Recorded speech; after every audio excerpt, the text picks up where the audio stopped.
Hello बच्चों, welcome to our YouTube channel Mayur classes. Hope आप सब बढ़िया होंगे, बहुत अच्छा कर रहे होंगे। आज ये जो आप देख रहे हैं, जो वीडियो आप देख रहे हैं, वो आज पार्ट 6 है केमिकल रिएक्शंस एंड इक्वेशंस का। ठीक है, और मैंने बताया था कि पार्ट 6 में हम लोग क्या बात करने वाले हैं।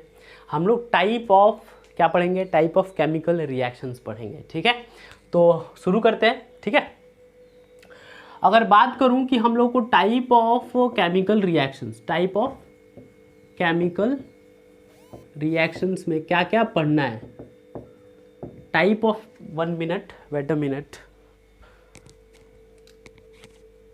हाँ, टाइप ऑफ केमिकल रिएक्शंस में हमें क्या क्या पढ़ना है। तो टाइप ऑफ केमिकल रिएक्शन मैंने बताया था, सबसे पहले जो हमें पढ़ना है वो क्या पढ़ना है, कॉम्बिनेशन रिएक्शंस, है ना। Second we have to study decomposition reaction, decomposition reaction. Third we have to study displacement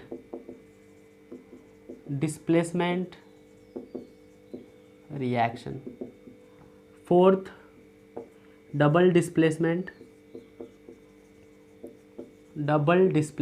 reaction.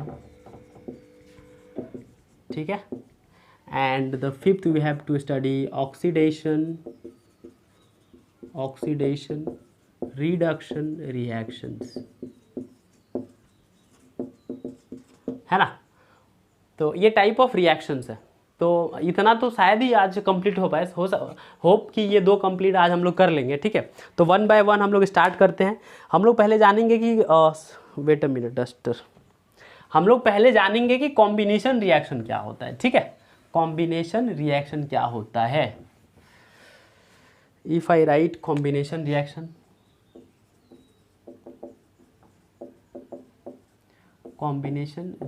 Reaction को मैं RX से लिख दे रहा हूँ, आप लोग समझ जाना शॉर्टकट। देखिए, ये these are those reactions where the 2 substances get combined to form a new substance that is called product, है ना। तो ऐसे रिएक्शंस को क्या कहते हैं, कॉम्बिनेशन रिएक्शन कहते हैं। अगर लिखना चाहे definition, those reactions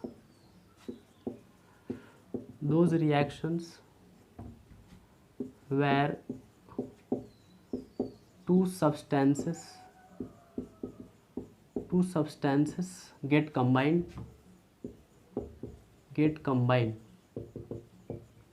2 substances get combined। substances क्या हो सकते हैं, substances हो सकते हैं आपके एलिमेंट या कंपाउंड, है ना। where 2 substances get combined to form new product that is single product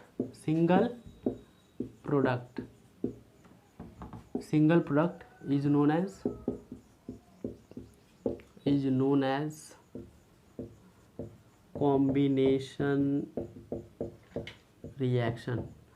क्या कहते हैं, जहाँ पे 2 सब्सटेंसेस कंबाइन होके एक सिंगल प्रोडक्ट बनाएंगे उसको क्या कहते हैं, कॉम्बिनेशन रिएक्शन कहते हैं। एग्जाम्पल के तौर पे अगर बात किया जाए, एग्जाम्पल अगर इफ़ आई से एग्जाम्पल, तो एग्जाम्पल नंबर 1 देखिए, मैग्नीशियम, मैंने बात किया था ना मैग्नीशियम, हम वो 1-2 जैसे रिएक्शन जो हम लोग किए हैं उसको रिपीट करेंगे, है ना। मैग्नीशियम बर्न्स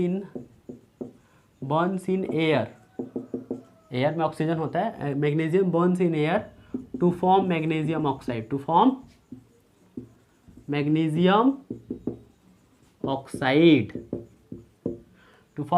oxide, ठीक है।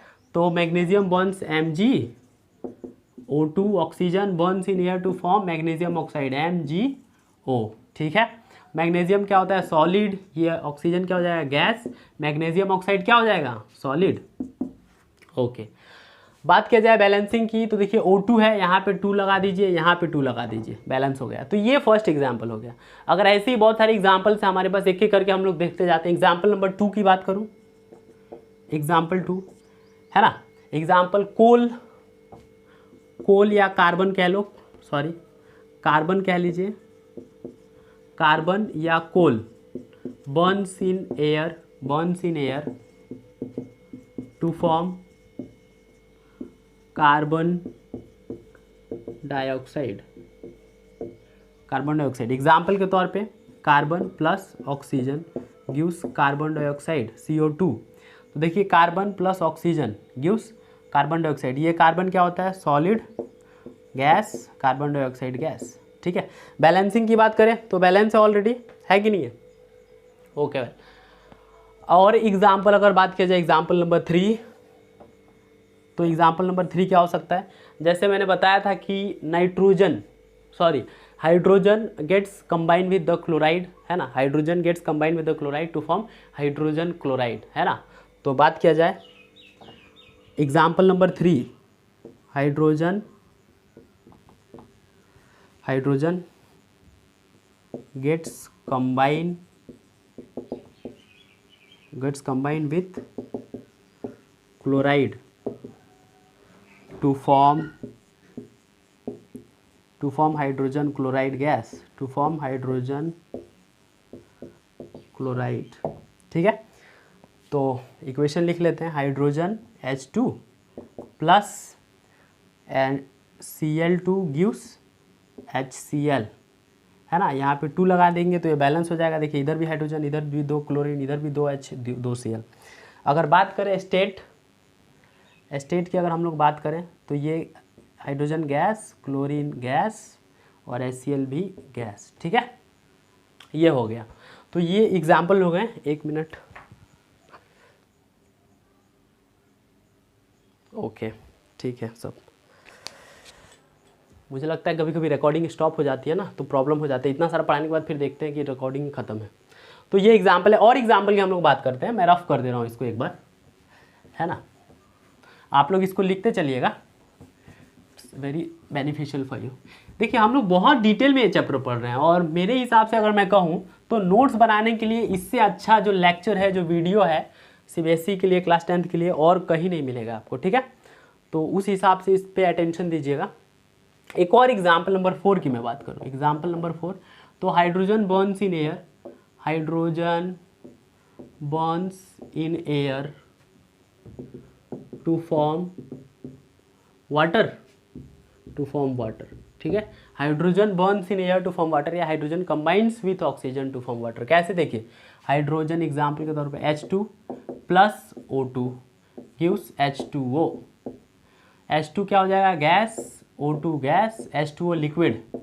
बैलेंसिंग की बात करें तो यहाँ H2, अगर मैं यहाँ ऑक्सीजन 1 है, यहाँ पे ऑक्सीजन 2 है, तो यहाँ पे अगर मैं 2 ऑक्सीजन डाल दूँ तो यहाँ पे मुझे 2 O2 डालना पड़ेगा, सॉरी यहाँ नहीं, यहाँ मुझे 2 डालना पड़ेगा, क्योंकि यहाँ 4 हाइड्रोजन, इधर भी 4 हाइड्रोजन, 2 ऑक्सीजन और 2 ऑक्सीजन, तो ये बैलेंस हो गया, ठीक है।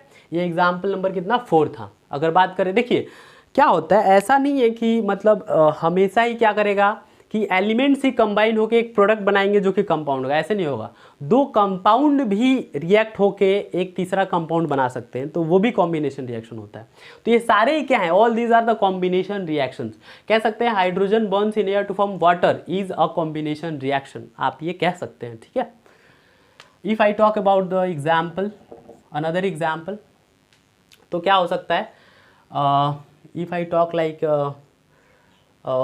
calcium oxide, okay, calcium oxide gets combined with the water H2O, है ना। वेट अ मिनट, स्टेटमेंट के तौर पे पहले इसको लिख दूँ।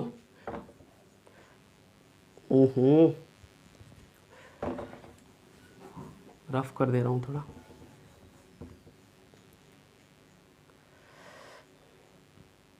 देखिए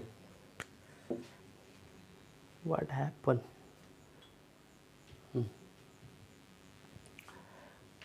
एक मिनट, हाँ, क्या हम लोग कह रहा था, हाँ, कैल्शियम ऑक्साइड जिसको हम लोग क्विक लाइम भी कहते हैं, quick lime, calcium oxide get mixed with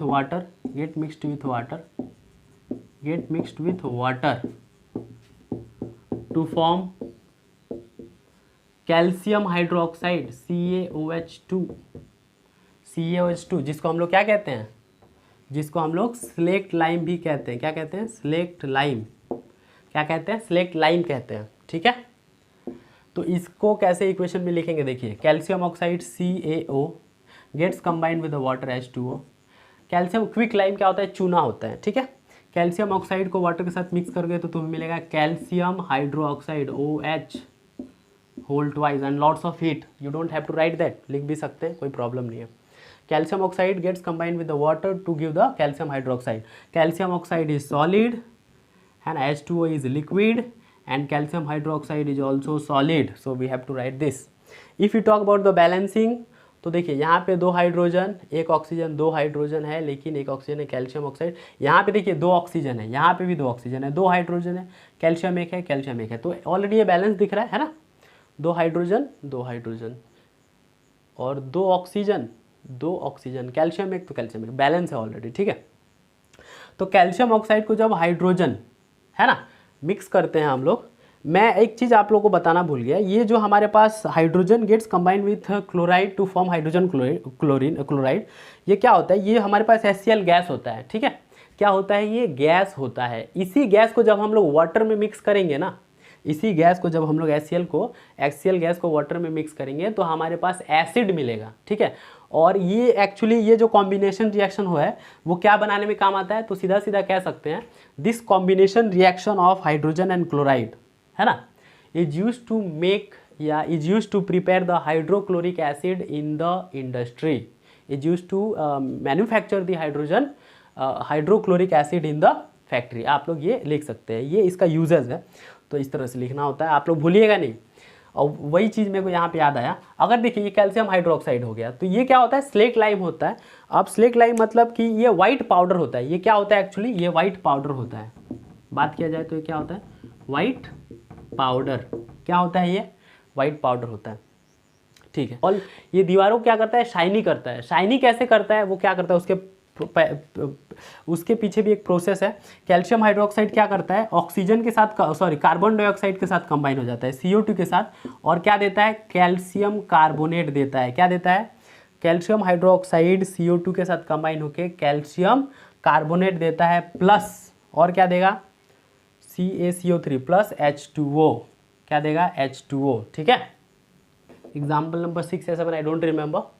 अगर एग्जाम्पल देखा जाए, sulphur dioxide gets combined with oxygen to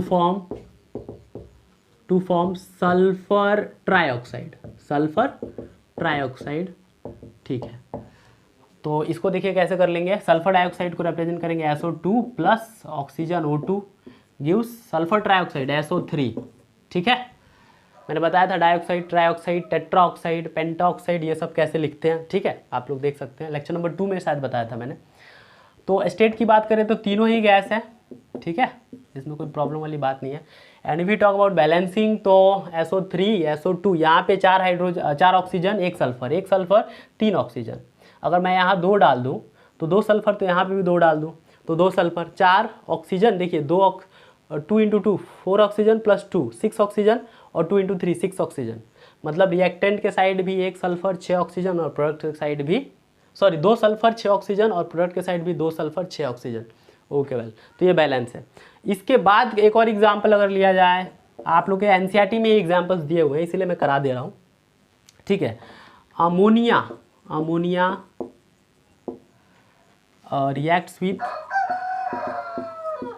reacts with hydrogen chloride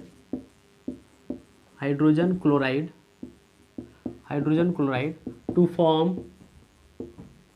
ammonium chloride, ठीक है। तो देखिए अमोनिया रिएक्ट्स, अमोनिया को रिप्रेजेंट करते हैं NH3 से, plus react with hydrogen chloride HCl gives ammonium chloride हो गया NH4Cl। अगर बात किया जाए स्टेट की तो ये गैस HCl भी गैस, और ये जो NH4Cl है ये सॉलिड, ठीक है। अगर बैलेंसिंग की बात किया जाए तो आप लोग देखिए ये ऑलरेडी बैलेंस है, यहाँ 1 नाइट्रोजन, यहाँ पे भी 1 नाइट्रोजन, हाइड्रोजन कितने 3 और 1 4 हाइड्रोजन, यहाँ पे भी 4 हाइड्रोजन, क्लोरीन 1 और क्लोरीन 1, ठीक है। तो ये ऑलरेडी बैलेंस है, इसको बैलेंस करने की ज़रूरत नहीं है। तो फाइनली हम लोग जो कॉम्बिनेशन रिएक्शन है उसको ख़त्म कर चुके हैं। सारे एग्जाम्पल ऑलमोस्ट आई थिंक कि 7-8 मतलब एग्जाम्पल हम लोग इसके बारे में हम लोग जो है बात किए हैं, ठीक है। जो नेक्स्ट हम लोग बात करने वाले हैं वो क्या बात करने वाले हैं, कॉम्बिनेशन रिएक्शन। क्या बात करेंगे? Combination reaction, sorry not combination reaction, decomposition reaction, I am extremely sorry, decomposition reaction की बात करेंगे हम लोग, ठीक है। क्यों फंस जाते हो भाई, बार बार जिंदगी वैसे ही फंसी हुई है। Combination reaction, sorry decomposition reaction, let's come to the decomposition reaction. Okay okay okay, एक बढ़िया डस्टर लाना पड़ेगा, है ना, लाया जाएगा। Let's come to the decomposition reaction. Second number है डीकॉम्पोजिशन रिएक्शन। डीकॉम्पोजिशन रिएक्शन, अगर बात करें डेफिनेशन की इसकी, तो डीकॉम्पोजिशन रिएक्शन का डेफिनेशन क्या हो गया, क्या हो जाएगा? देखिए ये जो टॉपिक है हमारा बहुत ही कंट्रोवर्सी में रहता है, और रहना भी चाहिए, मतलब कंट्रोवर्सी तो बहुत ज़रूरी है। अब कंट्रोवर्सी से याद आया, आपने खान सर, आप सभी ने उनका नाम सुना होगा। We really respect him from the depth of our heart. हम लोग दिल से मतलब उनको बहुत पसंद करते हैं, लेकिन पता नहीं कुछ दिन पहले से वो मतलब बहुत चर्चे में आ गए हैं। अब क्या वजह है, जैसे कि लोग बता रहे हैं, और जैसे सोशल मीडिया पे हम लोग देख पा रहे हैं, उनके नाम के पीछे कंट्रोवर्सी लग गया है कि वो क्या हैं, है ना, अमित सिंह हैं या खान सर हैं, हिंदू है, मुस्लिम है, ईसाई है, सिख है। मतलब हम लोग बात करते हैं स्पेस टेक्नोलॉजी, मार्स, है ना, जुपिटर, यहाँ तक पहुँचने की, और अभी भी हम लोग यहाँ कास्टिज़म में पड़े हुए हैं। तो खान से देखिए, उनका सरनेम बहुत मैटर करता है क्या, उनकी कास्ट बहुत मैटर करती है क्या? बिल्कुल नहीं मैटर करता है। वो मतलब जो सोसाइटी के लिए कर रहे हैं, फिलहाल जो सोसाइटी के लिए कर रहे हैं, and the way he use to teach and explain, शायद ही मुझे लगता है कि कोई टीचर ऐसे कर पाएगा। वो जैसे भी कर रहे हैं, हमें उनका रेस्पेक्ट करना चाहिए। कंट्रोवर्सी में लाना एक्चुअली हमारे समाज की आदत बन गई है, किसी भी चीज़ को कंट्रोवर्सी में लेके आएंगे, है ना। उनका जात ढूंढ रहे हैं, उनका धर्म ढूंढ रहे हैं, मतलब कोई मतलब नहीं है इस चीज़ को करने से, है ना। बहुत अच्छे हैं, बहुत अच्छा पढ़ाते हैं, बच्चों का भविष्य जो है सुधार रहे हैं, है ना, और साथ साथ बहुत ज़्यादा इंटरटेन भी करते हैं। तो उनको उनके प्लेस पे ही रहने दिया जाए, ठीक है। मतलब किसी इंसान को इतना ना परेशान किया जाए कि वो फिर टाटा बाय बाय कह दे सारी चीज़ों से। तो we really respect him and we really love him. Controversy उनकी बात की जाए तो एक ऐसा है कि कुछ हमारे समाज के तत्व लोग हैं, जो बुद्धिजीवी हैं, जो बहुत इंटेलिजेंट पर्सन हैं, वो उनके कास्ट के पीछे पड़ गए हैं, उनके रिलीजन के पीछे पड़ गए हैं कि उनका क्या रिलीजन है। उन्होंने शायद 24 अप्रैल को एक वीडियो जो है पाकिस्तान और फ्रांस के रिलेशन के ऊपर बनाया था, और वो आप लोगों को पता है उनके सारे ही वीडियो बहुत वायरल होते हैं, उसमें कोई ऑब्जेक्शन वाली बात नहीं है। और उसके बाद क्या है कि जब उन्होंने उस वीडियो में पाकिस्तान को बहुत धोया था, जो कि देखिए पाकिस्तान धोने लायक तो है नहीं, धोया उसको जाता है जो थोड़ा बहुत साफ हो। वो तो वैसे ही गटर का जो है कीड़ा है, तो उसको धोने से कोई मतलब है नहीं। फिर भी थोड़ा सा रिस्पेक्ट दिया हमारे खान सर ने, उसको धोया। तो क्या हुआ कि हमारे यहाँ के जो मतलब कुछ, मैं नहीं कहूँगा ऑल द कम्युनिटी, कुछ हिपोक्रेट्स के लोग हैं, हिपोक्रेट्स टाइप के लोग हैं, उन्होंने मतलब उनको अच्छा नहीं लगा कि वो पाकिस्तान की इतनी बुराई कैसे कर रहे हैं। भाई जिसकी इज्जत नहीं है उसकी बुराई क्या किया जाए, है ना। तो पाकिस्तान की तो अपनी अलग ही एक इमेज है, तो उसकी बात ही ना करें। और खान सर ने कुछ गलत किया नहीं वैसे, ठीक है। तो वैसे लोगों से हमें बच के रहना है, और हमेशा ही हमें खान सर को सपोर्ट करना है। We stand with Khan sir, we support to Khan sir, that's it, ठीक है। आगे चलते हैं, हम अपना पढ़ाई करते हैं, ठीक है। Decomposition reaction. डिकम्पोजिशन क्या होता है? देखो, डिकम्पोजिशन रिएक्शन ये एक ऐसा रिएक्शन है जहाँ पे एक सब्सटेंस क्या होता है, दो सब्सटेंसेस में स्प्लिट आउट हो जाता है। स्प्लिट आउट हो जाता है मतलब टूट जाता है। देखिए कैसे, है ना। those reactions where substance gets split into two or more substances, into where substance get split into two or more substances is known as decomposition reaction।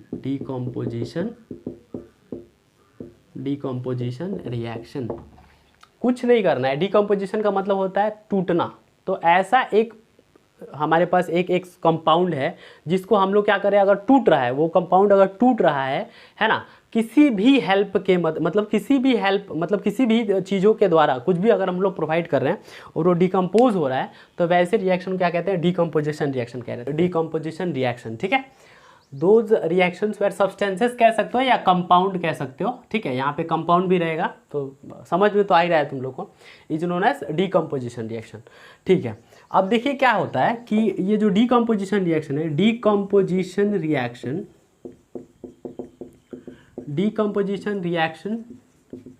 carried out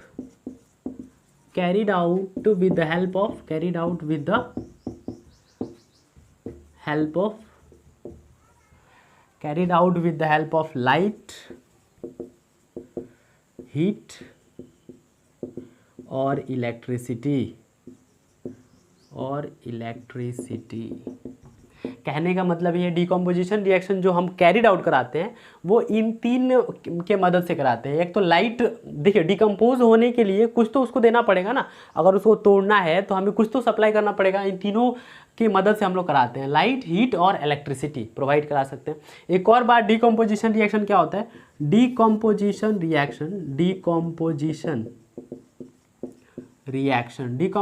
reaction is opposite of combination reaction. कैसे opposite होता है, अब देखिए वहां पे क्या होता था कि दो सब्सटेंसेस मिलके एक सिंगल प्रोडक्ट बनाते थे, तो उसका उल्टा ही तो है। यहाँ पे एक सब्सटेंस क्या होता है, एक कंपाउंड क्या होता है, टूट के दो सब्सटेंस बनाता है, ठीक है, प्रोडक्ट के रूप में। तो ऐसा है, 1 मिनट रिकॉर्डिंग सही है, मुझे लगा रिकॉर्डिंग रुक गया। ओके, तो ये डिकम्पोजिशन रिएक्शन क्या है, कॉम्बिनेशन रिएक्शन के जस्ट अपोजिट होता है। आगे बात करें तो देखिए, अगर हम लोग रिएक्शन अलग अलग अगर बात करें, लाइट देंगे तो उसको क्या कहेंगे, उस डिकम्पोजिशन रिएक्शन को क्या कहेंगे, जब इलेक्ट्रिसिटी दिया जाएगा तो वहाँ पे उसको क्या कहा जाएगा। ठीक है, तो इस तरह से हम लोग बात करेंगे। पहले हम लोग अगर हम एक एग्जाम्पल लेके देखते हैं कि ऐसा डिकम्पोजिशन जिसमें हम लोग लाइट प्रोवाइड करा के क्या करें, हीट प्रोवाइड करा के हम लोग डिकम्पोज करवाएं किसी सब्सटेंस को, है ना। और वैसे डिकम्पोजिशन को क्या कहा जाता है, थर्मल डिकम्पोजिशन कहा जाता है। एक बार मैं बता दे रहा हूँ, द decomposition reaction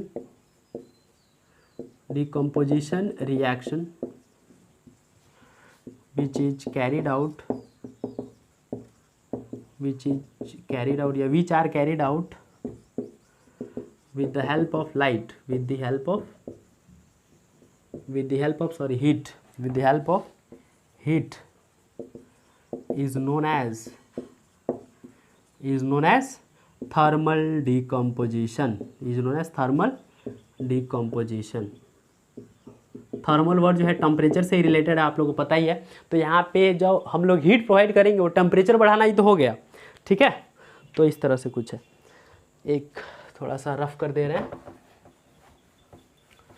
आप लोग ये सब नोट करते चलिएगा, बहुत ही इंपॉर्टेंट है आप सभी के लिए। एग्जाम्पल हम लोग देख के बात करते हैं। एग्जाम्पल अगर एग्जाम्पल के तौर पे बात किया जाए तो एग्जाम्पल क्या हो सकता है डिकम्पोजिशन रिएक्शन का, थर्मल डिकम्पोजिशन रिएक्शन का एग्जाम्पल अगर देखा जाए, जहाँ पे हीट हम लोग क्या करेंगे, सप्लाई करेंगे, हीट सप्लाई करेंगे। तो एक रिएक्शन हम लोगों ने पढ़ा था कैल्शियम कार्बोनेट वाला, कैल्शियम कार्बोनेट व्हेन हीटेड, है ना, जब उसको हीट प्रोवाइड कराएंगे, आप लोगों को पता है क्या है, ये कॉम्बिनेशन रिएक्शन है, क्या ये डिकम्पोजिशन रिएक्शन है ना, यहाँ लिख दीजिए। तो CaCO3 क्या होता है, सॉलिड होता है। CaCO3 को जब हम लोग हीट कराएंगे तो वो क्या देता है हमें, calcium oxide plus carbon dioxide. क्या देता है, कैल्शियम ऑक्साइड, ये भी सॉलिड और ये भी सॉलिड, ये गैस, ठीक है। तो कैल्शियम कार्बोनेट को जब हम हीट प्रोवाइड करेंगे तो कैल्शियम ऑक्साइड और कार्बन डाइऑक्साइड में क्या होता है, स्प्लिट हो जाता है, और ये हीट के मदद से डिकम्पोजिशन रिएक्शन होता है, इसीलिए इसको थर्मल डिकम्पोजिशन रिएक्शन कहते हैं, ठीक है। अब देखिए क्या होता है, कैल्शियम अगर बैलेंसिंग की बात किया जाए तो बैलेंस है, देखो कैल्शियम इधर ऑक्सीजन 2 1 3, और ठीक है, ऑलरेडी ये बैलेंस है। ये जो हम लोग कैल्शियम कार्बोनेट को, ये जो डिकम्पोजिशन रिएक्शन होता है, मैं आप लोग को एक बार लिख के बता देता हूँ। Decomposition of calcium carbonate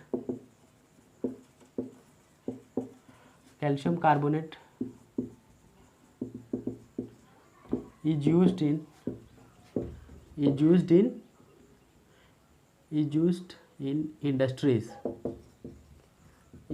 industries, ये जो रिएक्शन होता है वो इंडस्ट्रीज में बहुत यूज होता है। देखिए जो कैल्शियम ऑक्साइड हमारे पास जो प्रोडक्ट के रूप में ऑब्टेंड हुआ है ना, कैल्शियम ऑक्साइड, एक और पॉइंट है, calcium oxide is used in industries, in manufacturing cement बनाने के काम में आता है। ठीक है, सीमेंट और वाइट पाउडर हो गया, वहाँ पे ये बनाने का काम आता है, सीमेंट एंड वाइट पाउडर कह सकते हो, वाइट पाउडर। तो ये इंडस्ट्री में इस तरह से यूज़ होता है। ठीक है, तो ये एक एग्जांपल हो गया। अगर एक सेकेंड एग्जांपल देखा जाए थर्मल डिकम्पोजिशन का ही, तो मैंने एक रिएक्शन आपको और बताया था, पोटेशियम क्लोरेट। और देखिए रिएक्शन वही सारे रिपीट होंगे, पोटेशियम क्लोरेट वाला KClO3 है ना, KClO3, when potassium chlorate is strongly heated it decompose to form potassium chloride and oxygen gas. तो देखिए पोटेशियम क्लोरेट को जब हम लोग क्या करेंगे, हीट करेंगे, ये कौन सा रिएक्शन है, कॉम्बिनेशन में भी आप नीचे लिख सकते थे, ऐसा कोई प्रॉब्लम नहीं, लिखेंगे तो भी कोई बहुत बड़ी प्रॉब्लम नहीं है ना। KClO3 को हीट करेंगे तो क्या मिलेगा, KCl plus O2, oxygen balance करना है तो O3, 6 ऑक्सीजन 6, 2 यहाँ डाल दो, 2 KCl यहाँ 2 डाल दो। ठीक है, ऑलरेडी ये बैलेंस हो गया है ना, इस तरह हमने बैलेंस कर लिया। एक बार मैं रफ कर दूँ,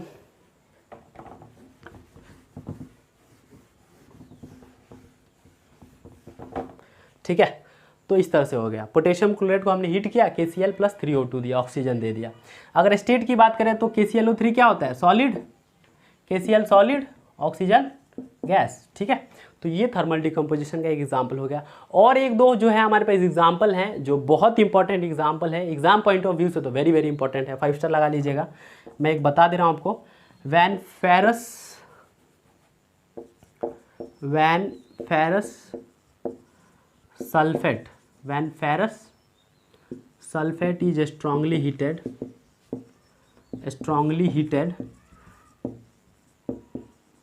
it decompose to form जब हम लोग फेरस सल्फेट को हीट करेंगे, decompose to form ferric oxide,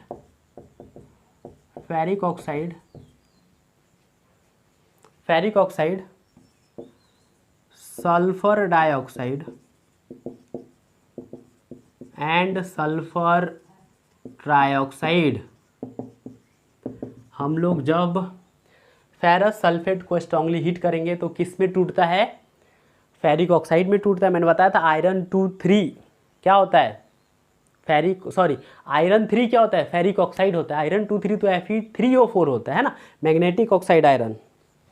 ठीक है, तो अगर इसको हम लोग लिखें इक्वेशन के फॉर्म में, तो फेरस सल्फेट FeSO4 को क्या करेंगे हम लोग, हीट देंगे। ओके, हीट देंगे, डेल्टा से भी हीट दिखा सकते हो तुम लोग, ये डेल्टा का रिप्रेजेंटेशन होता है ट्रायंगल की तरह। ठीक है, तो क्या बनेगा, फेरिक ऑक्साइड Fe2O3,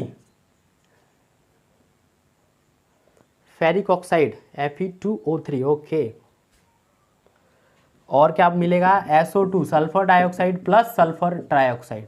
बात करें इसके स्टेट की तो ये क्या होगा, ये सॉलिड फेरस सल्फेट, ये भी सॉलिड, और ये गैस अपने पास हो गया, ये गैस हो गया। ओके, ठीक है, तो फेरस सल्फेट को हमने हीट किया तो फेरिक ऑक्साइड, सल्फर डाइऑक्साइड और सल्फर ट्राइऑक्साइड मिला। बैलेंसिंग की बात किया जाए तो देखो बैलेंस है क्या, अगर बात करें Fe2O3 तो यहाँ पे 4 ऑक्सीजन है, यहाँ पे 3 2 5 5 3 8, यहाँ पे अगर मैं यहाँ Fe2 है तो यहाँ 2 डाल दूँ तो 2 × 4 8 ऑक्सीजन। यहाँ पे देखो 3 2 6 3 2 5 5 और 3 8 ऑक्सीजन, यहाँ पे Fe2 और यहाँ पे भी Fe2। तो बैलेंस है ऑलरेडी, ये मैंने बैलेंस कर दिया, 2 Fe हम लोगों ने यहाँ लगा दिया और टोटल नंबर ऑफ एटम्स जो है रिएक्टेंट के साइड और प्रोडक्ट के साइड बराबर आ गया।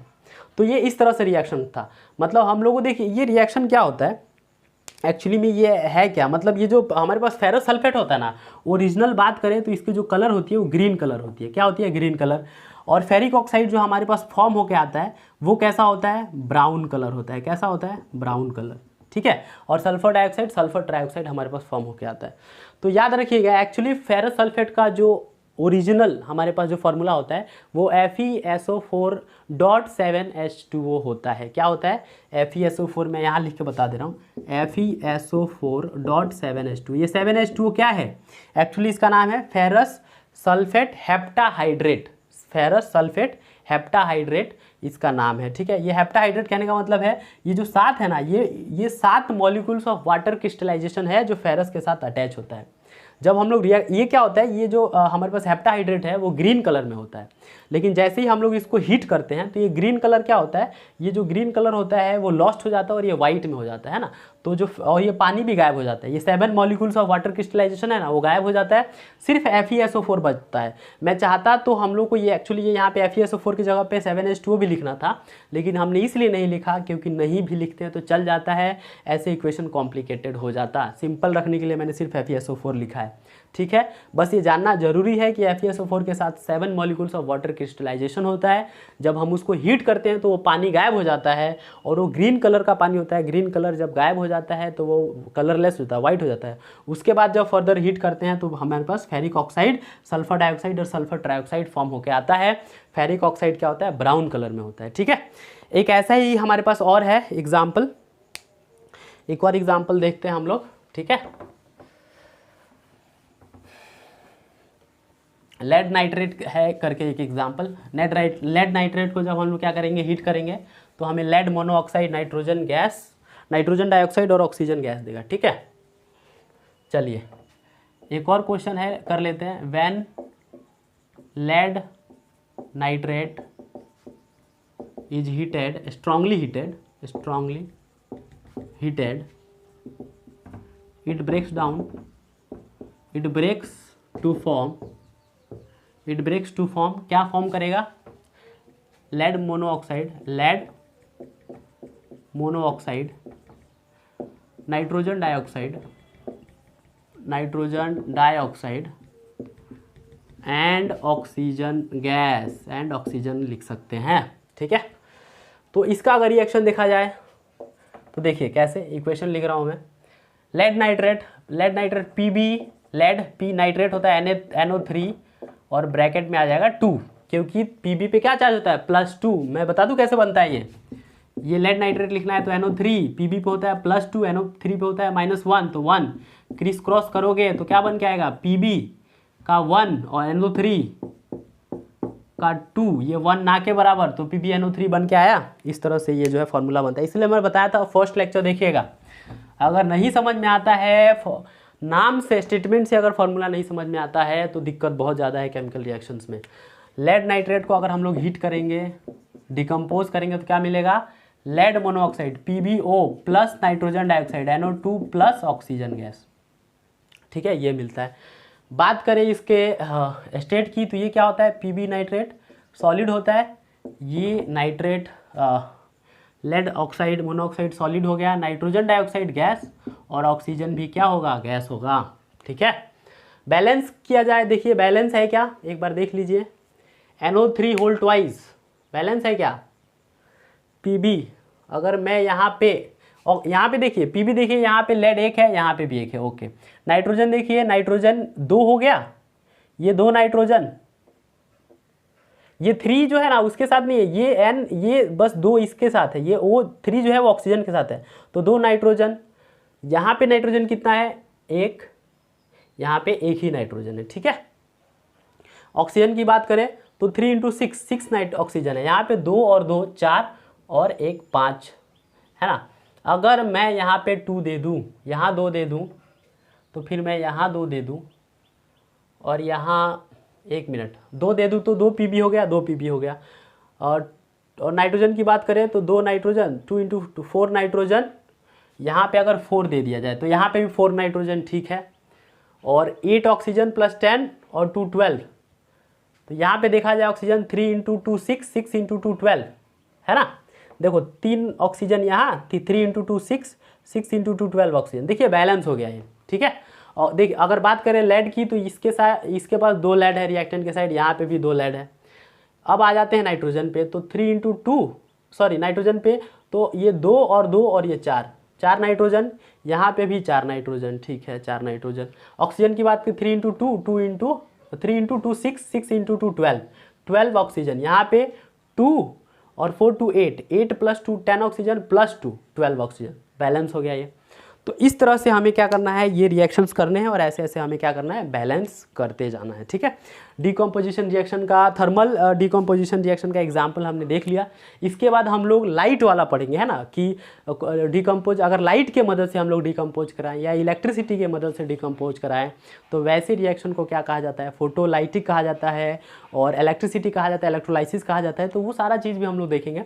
आज के लिए इतना ही, यहीं पर रखते हैं। And thank you so much. वैसे बहुत ज़्यादा गर्मी है। And thank you so much everyone. और आप इसको भरपूर प्यार दें और बहुत अच्छे से देखें। हम लोग आपका, मैं मतलब पूरी कोशिश कर रहा हूँ कि आपका जो चैप्टर है हम लोग डे बाय डे कंप्लीट करते जाए बहुत अच्छे तरीके से और बहुत अच्छी तरीके से हम चीज़ों को समझते जाएं, ठीक है। Thank you so much everyone. Take care, सब अपना ध्यान रखें।